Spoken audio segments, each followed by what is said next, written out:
Hi lovies! Welcome to our first mini vlog. Sorry kung malikot yung camera, medyo mahihilo po kayo. Andito nga pala kami sa B&K. Ayan yung Facebook page nila at address. Sobrang ganda talaga ng place na to, nakaka-relax. Yan, nagtitingin-tingin kami kung saan kami mauupo. Ang likot talaga ng camera ko, sorry.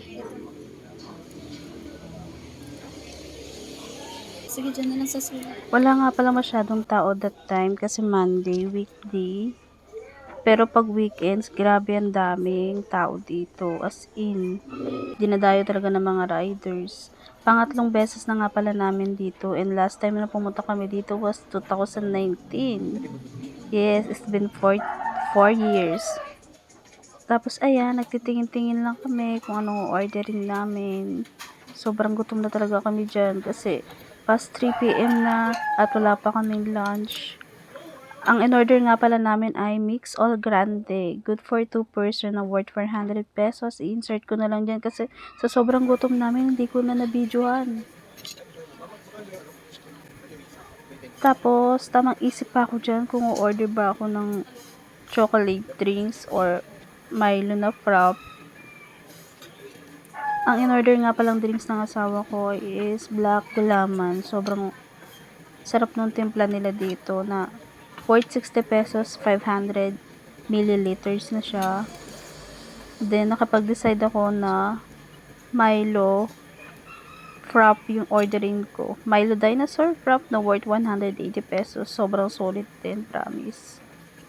Yung kasama nga pala ng Mix All Grande is 2 adobo rice, 2 pieces chicken, 2 sunny side up egg, 3 pieces ng fish fillet, meron ding side dish na cucumber and corn. Tapos, tapa ata yung isa, hindi ko sure.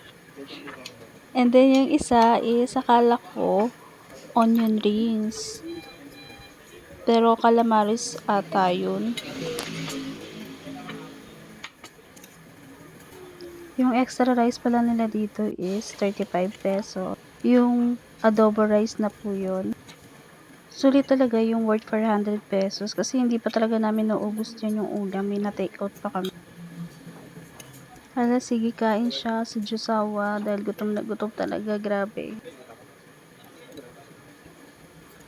After nga pala namin kumain, tumambay muna kami dyan na mahigit 1 oras. Hinintay namin na dumalim bago mag-take off kasi sobrang nakaka-relax yung place. Tambay lang, tamang picture, kwentuhan. Namiss ko lang yung ganong banding namin dalawa na kaming dalawa lang mag-rides. Biglaan lang din kasi to.